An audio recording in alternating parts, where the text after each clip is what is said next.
ఇక్కడికి వచ్చినటువంటి మీడియా మిత్రులందరికీ నమస్కారాలు తెలియజేసుకుంటున్నాను.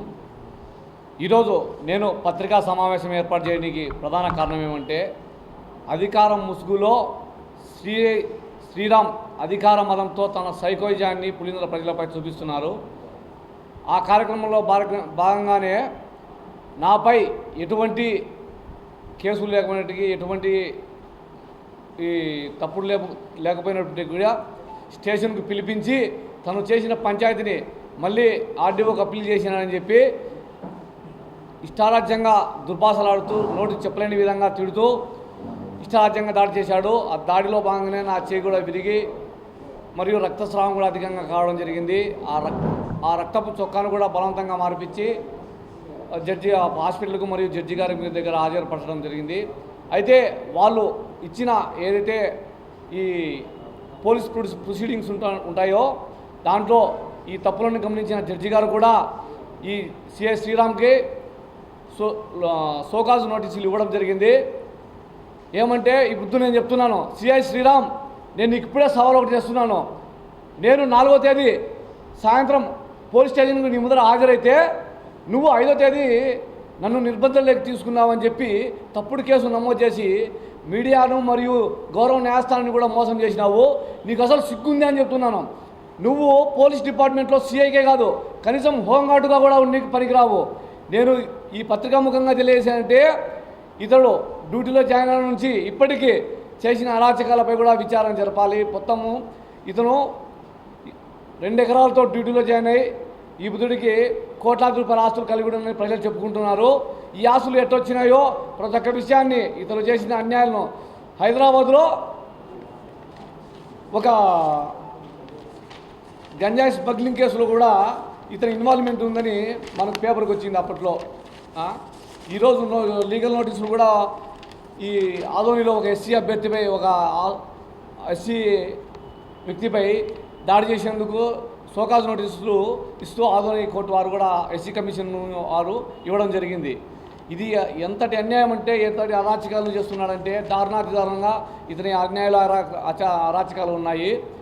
మేము ఒకటి తెలియజేస్తున్నాం జిల్లా ఎస్పీ గారికి, అయ్యా గౌరవనీయులైన ఎస్పీ గారు, వాస్తవంగా ఈరోజు ఇక్కడ ప్రాణాలతో ఉన్నానంటే అది మీ దయనే. ఎందుకంటే మా భార్య మీకు ఫోన్ చేసి విషయం చెప్పగానే మీరు దీన్ని సీరియస్గా తీసుకొని ఎస్ఐ గారిని మరియు ఏఎస్ఐ గారిని ధైర్యం చెప్పడానికి మా ఇంటికి పంపించారు. దానికి సంతోషం మరియు కృతజ్ఞతలు తెలియజేస్తున్నాను. అంతేకాకుండా మీరు కేవలం అంటే ఈ చర్యలతోనే సరిపెట్టుకోకుండా, మేము ఇచ్చిన ఆల్రెడీ నిన్న ఎస్పీ గారికి స్పందనలో కార్యక్రమంలో ఆయనకు ఎస్పీ గారికి మనం ఫిర్యాదు చేయడం జరిగింది. మేము ఇచ్చిన ఫిర్యాదుపై పూర్తి సమగ్ర విచారణ జరిపి ఆయన పైన చర్యలు తీసుకోవాలని కోరుకుంటున్నాను.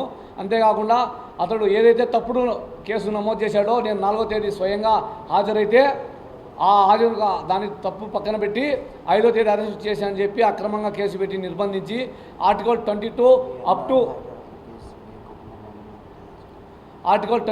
అప్ టు కింద 24 గంటల లోపల నన్ను కోర్టులో హాజరుపరచాలి, దాన్ని ఉల్లంఘించాడు. అంతేకాకుండా ఆర్టికల్ 14 కింద సమానత్వాన్ని చూపించాలి, అంటే చట్టం ముందు అందరూ సమానమైనదని ఉండాలి, దాన్ని ఉల్లంఘించాడు. ఆర్టికల్ 21ని ఉల్లంఘించాడు. ఈ విధంగా రాజ్యాంగాన్ని తన ఇష్టం వచ్చినట్టు తుంగలేకు దొక్కి ఆయన స్టేషన్ను తన ఇష్టారాజ్యంగా, తన అరాచకాలకు, తన రౌడీజం చూపినికి ఒక నివాసంగా దాన్ని మార్చుకున్నాడు. కావున జడ్జి గారు ఏదైతే సోకాజ్ నోటీస్ ఇచ్చారో దాన్ని కూడా మీరు పరిగణలోకి తీసుకోవాలా. ఈ విధంగా అతను చేసిన గతంలో కానీ ఇప్పుడు వచ్చిన ఆరోపణలపైన సమగ్ర విచారణ జరపాలని ఎస్పీ గారిని కోరుకుంటున్నాను. పత్రికాముఖంగా నేను సిఐ శ్రీరామ్కు ఒకటే సవాల్ చేస్తున్నా. సిఐ శ్రీరామ్, నేను ఒక అబ్బాకు ఒక అమ్మకు సక్కంగా పుట్టినా. నువ్వు కనుక అట్టే సక్కంగా పుట్టింటే కనుక నీ స్టేషన్లో వీడియో ఫుటేజ్ చెప్పినావు కదా, నువ్వు 5వ తేదీ నన్ను వెంబడించి అరెస్ట్ చేసినామని చెప్పినావు కదా, మినిమం ఫోర్స్ ఉపయోగించి నీకు దమ్ముంటే ఒక అబ్బకు ఒక అమ్మకు కనుక ఖచ్చితంగా పుట్టింటే, సక్రమంగా పుట్టింటే నువ్వు స్టేషన్లో వీడియోలు నువ్వు నాకు పత్రికా ముఖంగానే ఇద్దరు చర్చ కూర్చున్నాము.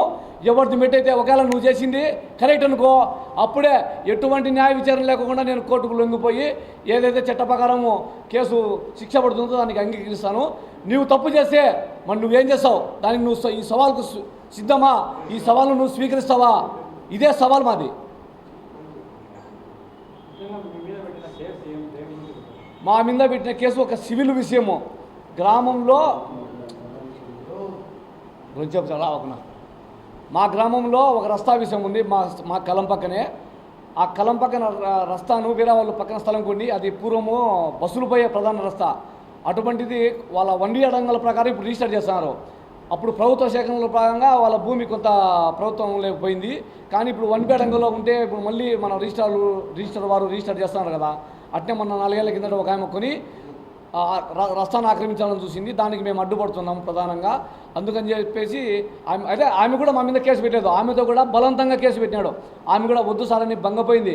మీరు చూడండి, ఆయన ఒక ప్రెస్ మీట్లో వీడియో రిలీజ్ చేసినారు కదా, ఆమె సంతకం పెడతాంటే చెయ్యి వణికిందని. ఆ చెయ్యి వణికింది మా మీద భయంతో కాదు, ఏదో మేము తప్పు చేసినామని కాదు. కేవలం శ్రీరాము ఏదైతే భయపెట్టినాడో భయపెట్టి ఆమెను ఎందుకు నాతో పాటు 5వ తేదీ ఉదయం నన్ను కొట్టాడు కదా. ఆ కొట్టినప్పుడు వీడియో ఫుటేజ్ ఉండి, ఆ వీడియో ఫుటేజ్లో ఎవరైతే షేక్ చాందీ రిపోర్ట్ ఇచ్చిందో, కంప్లైంట్ ఇచ్చిందని నాతో పెట్టారో ఆమె కొడుకును కూడా కొట్టితే అతను ఆ బాధను తట్టుకోలేక ఏడ్చడం జరిగింది. ఎందుకంటే వాళ్ళ అమ్మకు భయం పెట్టాలని 5వ తేదీ ఉదయము ఆ పిల్లగాన్ని కొట్టి 5వ తేదీ ఉదయము ఆమెతో 5వ తేదీ సాయంత్రం ఆమెతో బలవంతంగా కంప్లైంట్ ఇప్పించాడు. ఇది కావాలంటే సవాళ్ళకు స్వీకరించమనండి. విచారణకు అతనిలో నిజాయితీ ఉంటే కనుక వీడియో ఫుటేజ్లన్నీ పత్రికాముఖంగా రిలీజ్ చేయమని చెప్పండి. గౌరవ ఎస్పీ గారిని కూడా నేను కోరుతున్నా, ఇది మేము కోరాలంటే చట్టపరంగా కొంత ప్రాసెస్ జరుగుతుంది, ఆలస్యం అవుతుంది. మీరు కనుక దానిపైన చర్యలు తీసుకోవాలంటే 5 నిమిషాల పని. ఆడ కూర్చొని మొత్తం 4వ తేదీ 5వ తేదీ 6వ తేదీ మీరు వీడియోలు తీయండి. సీసీ ఫుటేజ్లు స్టేషన్లో ఏవైతే ఉన్నాయో, మామూలుగా గౌరవ సుప్రీంకోర్టు కూడా స్టేషన్లోని వీడియో ఫుటేజ్లు 18 నెలలు రికార్డులు భద్రంగా పరచమని. అది మరి ఈ రికార్డులు భద్రపరుస్తాడా లేకపోతే ఏమైనా చేస్తాడా అనేది తెలుస్తుంది. అయితే దీనిపైన ఎస్పీ గారు చర్యలు తీసుకోవాలంటే 5 నిమిషాల పని. వీడియో ఫుటేజ్ చూసి ఎవరు న్యాయం ఏందని తేల్చేయడానికి కూడా 5 నిమిషాల పని. కాబట్టి మేము ఎస్పీ గారిని ఒకటే కోరుకుంటున్నాము, ఎస్పీ గారు దీన్ని తన స్వీయ పర్యవేక్షణలో విచారణ జరిపి దీనిపైన నిజానిజాలు నిర్ధారించి చర్యలు తీసుకోవాలని కోరుకుంటున్నాము.